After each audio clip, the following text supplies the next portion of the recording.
On tonight's CTV News, a local bar is making changes to deal with large crowds. One Christchurch man is one step closer to heading to space. And more than 11,000 local residents will benefit from the government's new housing package.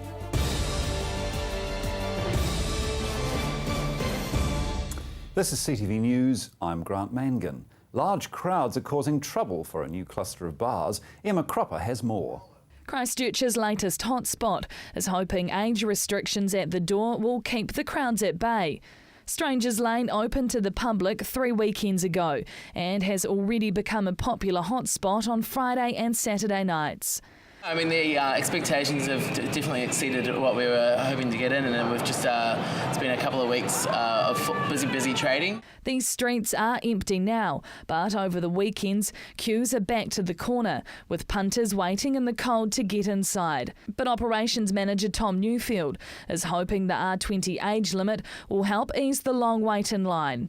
That's just to obviously ease the demand that we have on the venue. As you can see behind us, it's a pretty small space down here. We've only got a capacity of 250 people, but I think it's just a really good invitation for other vendors to come back into the city and start opening up now. The Christchurch police have praised the outfit for dealing to the heavy crowds before major incidents happen.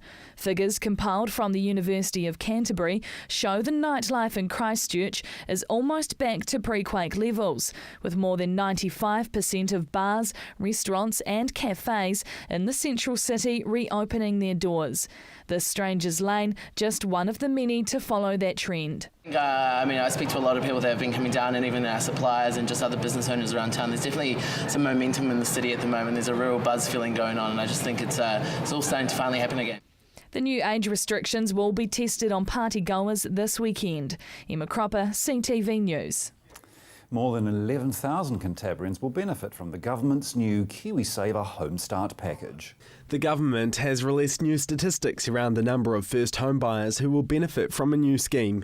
Housing Minister Nick Smith says the new KiwiSaver Home Start plan will complement other initiatives by helping young people get together the deposit and loan for their first home and encouraging more homes to be built in an affordable range. Right now, a record 380 houses are being built a month. This is more than treble the historic average of 100 homes a month. In April next year, the existing KiwiSaver First Home Deposit Subsidy will be replaced with the KiwiSaver Home Start. Under this scheme, the house price caps have also been increased. The estimated number of grants will be more than treble, from 612 per year to 2,370. National estimates around 12,000 first home buyers will benefit. Dr Nick Smith says under Home Start, a couple in Canterbury each earning $50,000 a year will be able to withdraw $35,000 from their KiwiSaver and qualify for a Home Start grant of $20,000, giving them $55,000 for a deposit towards a new home with no other savings. They will also be eligible for the expanded Welcome Home Loan Scheme, which requires only a 10% deposit, meaning they'll be able to purchase a home up to the value of $450,000. The Housing Minister says the new scheme will help the government's efforts to support the rebuild of Canterbury's housing. However, Labour leader David Cunliffe says a couple earning around $75,000 a year would be $200 a week better off under their policy. He says National's policy does nothing to address supply problems and would instead push prices higher. In contrast, Cunliffe says Labour's Kiwi Build policy will build 100,000 new affordable homes over 10 years and sell them at cost to first home buyers. This will enable Labour to sell a 2-bedroom terraced Kiwi Build home for around $350,000. An insurance judgment delivered at the Supreme Court today means a Christchurch business will be paid for every earthquake event their building has endured. Ridgecrest's policy is with New Zealand's largest general insurer, IAG. The court ordered IAG to pay for each earthquake up to the sum insured, more than $1 million. The conditions include no double counting of damage, and the total sum of all claims must not exceed the replacement cost of the building. Plans for a bus super stop on Rigdon Road have come to a halt as the City Council has to negotiate with the mall for space to build it. A super stop for buses outside of Westfield Mall has hit trouble. According to the press, the Christchurch City Council has failed to secure a lease on part of the mall's Riccarton frontage despite negotiations. The council is now going back to the drawing board. Environment Canterbury is scheduled to roll out the next phase of its hubs and spokes bus network, which is putting pressure on the council to build the super stop before December. Concept plans costing $665,000 were approved by the council in June. The plan included 2 mini lounges for waiting passengers on the south side of Riccarton Road. But the plan was reliant on Westfield New Zealand handing over 10 parking spaces. But yesterday the Environment Committee learnt this won't happen. Committee Chairman Phil Clearwater says the setback means the council won't be able to meet the December deadline. Councillor Clearwater was hopeful a new public transport facility would be in place by next April. Cleaning up graffiti is costing Christchurch ratepayers $900,000 a year. This house has been graffiti bombed, sprayed with paint and designs. However, this was an art project and top graffiti artists were invited to leave their mark. Elsewhere in the city, signs like these aren't so welcome. Amateur tags which volunteers are donating their time to clean up, and ratepayers are picking up the bill. The Christchurch Press is reporting that it's costing the Christchurch City Council $900,000 every year. More than 1,000 volunteers and council staff help to clean up any problem graffiti citywide. Last year, CTV News met Vince Flynn, who won a Volunteering Canterbury award for his effort in cleaning up his suburb. I want to be proud about where I live. Before the earthquakes, Vince paid for paint and brushes out of his own pocket. But after the February earthquake, he signed up with the Christchurch City Council's Off the Wall program and now receives free supplies. Over the last 4 decades, he's cleaned up thousands of tags around the area. Because I don't like where I live being trashed by vandals and idiots. If they want to live in a shit house, they can go and stay there, but don't bring it to me. Last year, the Hagley Ferrymead ward had the most graffiti removed. Most of it is gone within 48 hours, and any offensive or racist graffiti is removed within 4 hours in most cases. The idiots have to do it in the middle of the night and risk getting caught. I do it during the day, and I get cars peeping their horn at me. Good on you, mate. Yeah, it's a story. Good on you. The press quotes a council staff member who says graffiti is a signal crime and residents feel better about their local suburbs once it's removed. Removing it makes the place look better and discourages further graffiti. Small businesses like dairies are often given their own paint and materials to cover up any graffiti, courtesy the Christchurch ratepayer. Vince has some wise words for the vandals defacing his suburb. The lowlifes or the idiots see their graffiti or vandalism on what they've done, and that's as high as they can aspire to, and that's their cry to fame gone.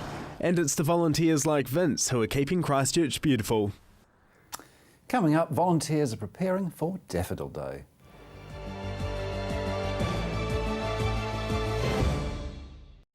Your New Home is a new show coming soon to CTV. We follow 2 families for 12 weeks through their exciting journey building a new house in Christchurch. Your New Home starts September the 2nd at 8 p.m. right here on CTV. It's Blackwell's Mazda Demolition Sale, with prices on selected demonstrators that'll blow you away. BT50 4x4 from $39,995.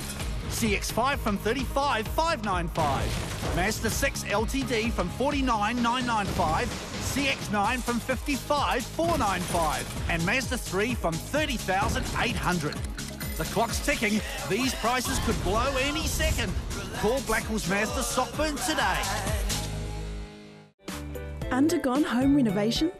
Looking for that special something to complete a room? Look no further than the Hitching Post. Their extensive range ensures you can find that special something. From plasma cut metalwork to candles, artwork, weather vanes, or even a customised gate. So come on down to the Hitching Post, 722 Marshland Road. Action Removals, offering short or long-term storage facilities, full packing services, comprehensive rates, all fully insured and with 6 vehicle sizes to choose from. Earthquake repairs? Action Removals pack, move, store and return your valuable possessions stress-free. Action Removals, a family business that has been operating in Christchurch for over 10 years. Action Removals, your one-stop removal service on time, every time. 0800 222 526. Tomorrow Today is your science program, presenting a comprehensive overview of the latest trends in science and research. Tomorrow Today, Tuesday night at 7:30 p.m, right here on CTV.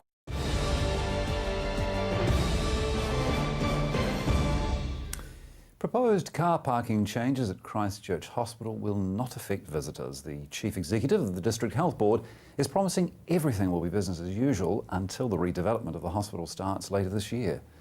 David Meats says the planned park and ride scheme would be announced before any building work starts. The latest information will be available on the CDHB website. Flowers are being sent out and the volunteers are gathering, all in anticipation of, you guessed it, Daffodil Day this Friday. With spring just around the corner, millions of daffodils are being picked around the country and being delivered to businesses and homes to raise money for the Cancer Society. The day is the organisation's biggest fundraiser and awareness event, locally and nationally. It signifies hope, and so often people living with a cancer diagnosis can be more hopeful about a cure for cancer. Volunteers at the Cancer Society are busy preparing for the big day. I'm manager of volunteers for the Cancer Society, and this is a huge, well, I was going to say day for us, Daffodil Day, but it's been a build-up of a couple of months, getting our Daffodil Day coordinators organised and our collectors organised for our day on Friday. And the sun's come out, and so we're expecting a dynamite day. Money raised from this Friday's appeal will help fundraise research and educate others. We have a lot of volunteers who, because they've lost someone to cancer, want to help out and fundraise so that they can help others. It's the main funding source for the Cancer Society, raising around $5 million each year. Thousands of volunteers hit the streets to collect money for the Society. Last year, over 9,000 collectors were on the ground, with around 600,000 fabric daffodils changing hand. Les Roberts was diagnosed with prostate cancer last year. He'll be one of the volunteers collecting on the streets this year. So I just thought I'd like to give something back and help. And I mean, there's 1 in 3 people in the country have it, and everybody seems to know somebody with cancer. So I just thought that I'd like to do something. Since 1990, event sponsor ANZ Bank has helped raise nearly $15 million through the selling of merchandise, collecting donations and staff fundraising activities. The cost of fundraising by the Cancer Society is about 16.3%. The Cancer Society is the largest non-government funder of cancer research in New Zealand. So show your support this Daffodil Day and buy a flower from one of the volunteers in around the city. Grace Cabell, CTV News. Resource consent for a multi-million-dollar mountain bike park has been lodged with the Christchurch City Council. Aiming to boost tourism in Christchurch, it may be the beginning of something big. The plan is to build a $22 million adventure park in the Port Hills. The Canadian developers Select Evolution have applied for resource consent with the Christchurch City Council to go ahead with construction. Announced in May, the government pledged $2 million towards the project as part of the tourism growth scheme. The proposed location is over 300 hectares of forested land between Dyers Pass, Worsleys and Summit Roads. Currently owned by Merica Holdings, the company will take out a 50-year lease on the plot. The adventure park will have more than 100 kilometres of downhill biking tracks, a 1.8 kilometre chairlift for both people and bikes, and a zip line through the forest. On-site accommodation, walking tracks and a restaurant and bar is also a part of the plans. Public consultation on the document will run until the 19th of September. If all goes well, the developers plan for the first spade to be dug as early as October. For the first time in 120 years, the top 3 positions at the University of Canterbury Students' Association have been re-elected for a second term. Hi, I'm Sarah Platt and I am the current president, and next year I am also the president of the UCSA. Sarah Platt, a University of Canterbury graduate, recently re-elected as the 2015 president for the UCSA. It will be Sarah's third year on the board. I've absolutely loved it. So in 2012 I ran, 2013 I was a general exec member, so I ran with another second year, and then I was elected for president and then president again. So yeah, I've absolutely loved it, obviously, because I keep coming back. The Students' Association, Sarah believes, is such a crucial part of the campus experience. Although there is a big focus on the student orientation events, the UCSA cover all aspects across the university. We have academic support, we have dental care, we produce Canter every week, which is a free magazine for students. I mean, there's a number of things that we produce across a range of different sort of activities and areas of the university. So it's not just events, they're important, but there are lots of other things that are important as well for helping the students succeed on campus. Sarah ran with her Vice President Luke Gillespie and Finance Officer Cameron Bignell as part of a team. Stoked and excited to be heading into a second term next year, they focus their campaign on building on their basics. Strategy plan the ABCs: A for academic support, B for better food and beverage, and C for campus culture. Building on the foundations laid down in 2014, Sarah talks about just a few of the changes made this year. We've reduced the cost of a number of items around campus. We've increased the variety. We've introduced loyalty schemes and combo deals, and particularly looking at the Foundry, there's now a Foundry loyalty card. One they're especially proud of is the Borrow a Bike scheme. Kicked into action by Cameron Bignell and began this semester, it's a way to get more students active around the campus for free. It's lovely, so you can borrow a bike on campus for free for the day, and it's just about coming into the UCSA reception and showing us your ID card and that you're a UC student and it's yours. So Sarah believes having the same core leaders for a second year running is what will really see continued change around campus. Having that continuity going into next year with the top three and a couple of the general exec members, I think is absolutely crucial to make sure so that students can actually finally start to see some tangible changes with that UCSA building. So hopefully we'll get there then next year. Joelle Batista, CTV News. Well, it is a great organisation, the Canterbury Students Association, but I'm biased as a former exec member. Women are changing stereotypes, making their presence felt in boardrooms. Emma Cropper has the story. Adding diversity to Christchurch, the look of boardrooms around the city is changing and more women are taking their place around the table. Leanne Watson holds many hats as a woman in charge. She's the General Manager of the Canterbury Employers Chamber of Commerce and Director of the Canterbury Regional Business Partners. Look, I think that the whole business environment in Christchurch has changed quite dramatically over the last 3 years, and I think this is just another indication of businesses looking at new models, looking at ways to do things differently than they have in the past, and diversity around the board table is just another one of those changes. Gone is the traditionally male-dominated sector. Now the men are adapting to women in governance. Sometimes I think it's probably quite challenging because, there has been quite a lot of traditional ways of the board making decisions, those sorts of things, and often, when you bring new people and new thinking into that sort of mix, it can be a bit challenging at times. Amy Carter helps run a PR consultancy company in Christchurch, which works with different boards around the region. Appearing on CTV's Loose Lips show, Amy's comments shed light on the gender scenario in Christchurch. I want to say that it's fair to say in my touch points in Christchurch pre-quake, we predominantly work with boards and CEOs, and the city was pretty pale, male and stale pre-quake. Love it. And but what I'm really excited about what's happened in Christchurch since is that's changed. But slightly controversial, but I do stand by that. I mean, Christchurch has, especially in the governance area, traditionally been led by men of a certain generation, and I flippantly refer to the pale, male and stale.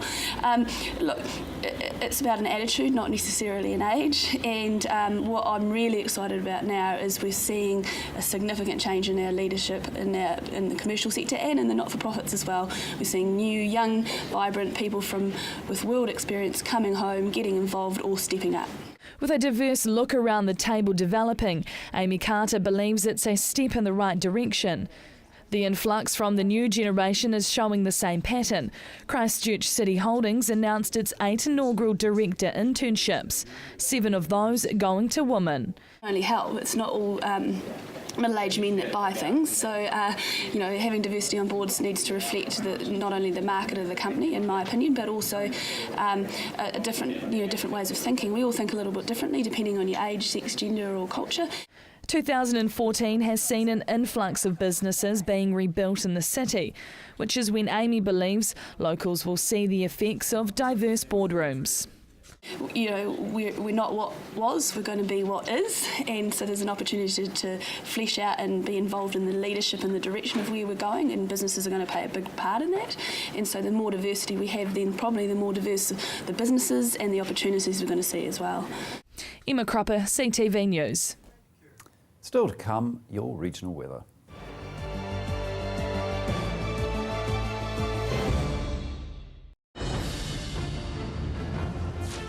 The world has a great deal to tell.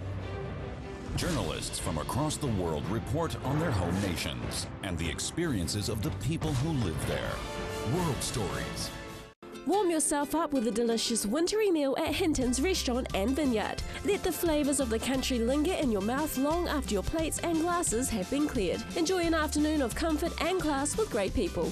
Hinton's Restaurant and Vineyard. Are you looking for more from your local channel? CTV are online. Our latest listings, on-demand shows, program information, all on the CTV website. We'll see you there. Come on down to Ferrymead Golf. Care for a game of paintball? How about some swings on the old driving range? Or on our par 3 9-hole golf course? Test your skills on the mini golf course or have a go at the airgun shooting range. Then relax at the Wow Cafe with one of our super succulent Wow Burgers. Whether you want to perfect your swing or are looking for a fun family day out, come down to Ferrymead Golf, 50 Ferrymead Park Drive, right next to the Ferrymead Heritage Park. Hi, I'm Steve and welcome to Carpet Kingdom. At Carpet Kingdom we stock a massive range of carpets and we're also the largest vinyl stockist in the South Island. And not only do we have an excellent range in store, but you can purchase our stock online. We offer free measuring quotes, we have our own installation team, we ship nationwide, so come on down and see us at Carpet Kingdom. 312 Wilsons Road in Waltham, just off Brougham Street, or visit us online at carpetkingdom.co.nz. I'm Chris Lynch. Join me for CTV's new current affairs show Lynched every Monday at 8:30 right here on CTV, where I talk to the decision makers and those responsible for running our city.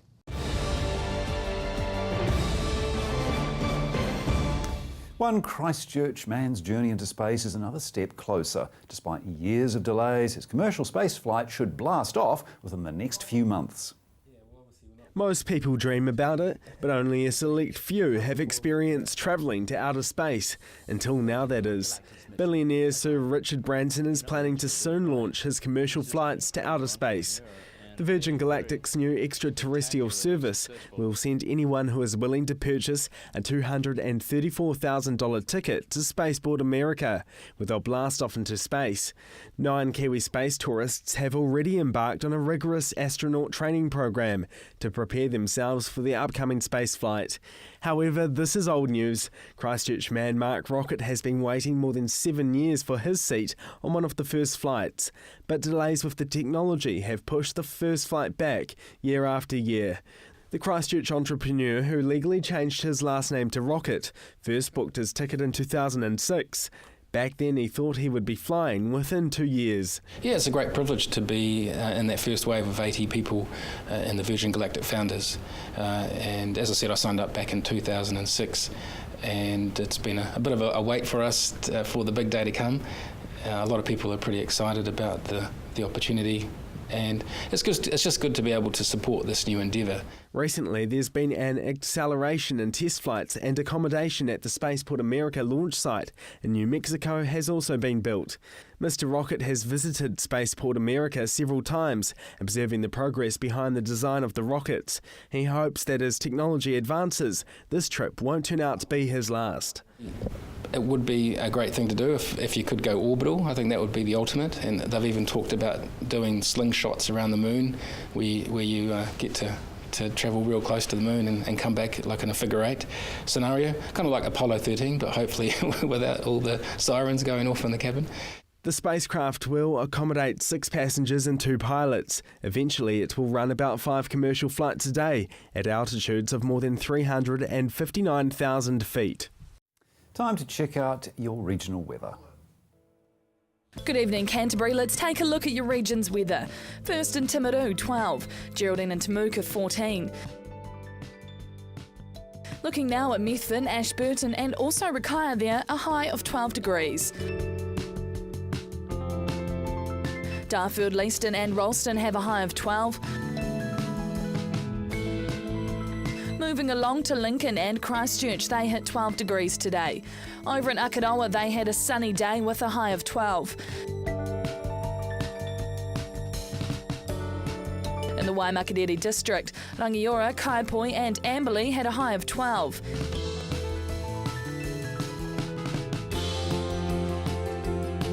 Heading further north, Hannam Springs, Culverden and Cheviot hit the high of the region on 14, and up the very top in Kaikoura, you had a high of 12 degrees. But what's in store for tomorrow? In Timaru, it's good news. Another day of mostly fine and sunny weather, but some patchy cloud overnight. Expect light northeasterlies as well, hitting an overnight low of 3 and a high of 13 degrees.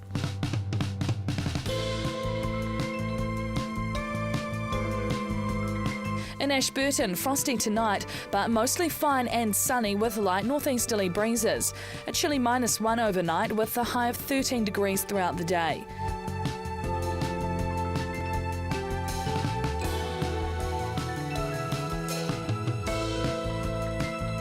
And in Christchurch, some mist or low cloud tonight, but mostly fine and sunny tomorrow with the usual northeasterly breezes. 3 degrees overnight and 13 throughout the day.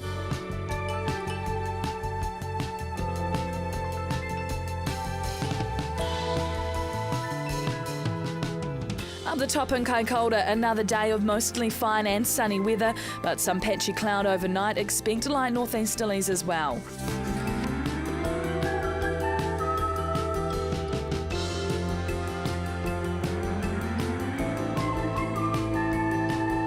And in other areas around the region, Temuka and Geraldine fine with a high of 14. Methven and Rakaia cloud expected with a high of 13. Darfield, Leaston, Ralston and Lincoln, cloud expected with a high of 13 degrees. Over in Akaroa, a low of 3 and a high of 13.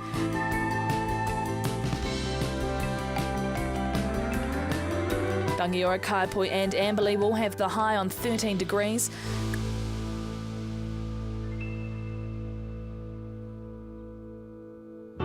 Culverden, Hannam Springs and Cheviot, fine periods with a high of 14.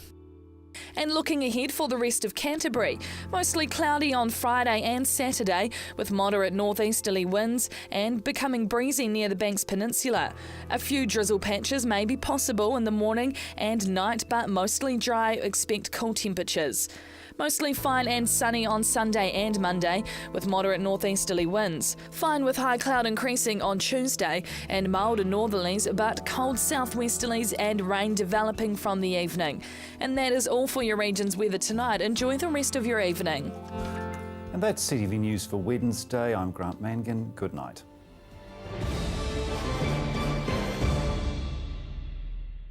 Supporting local content so you can see more of New Zealand on air.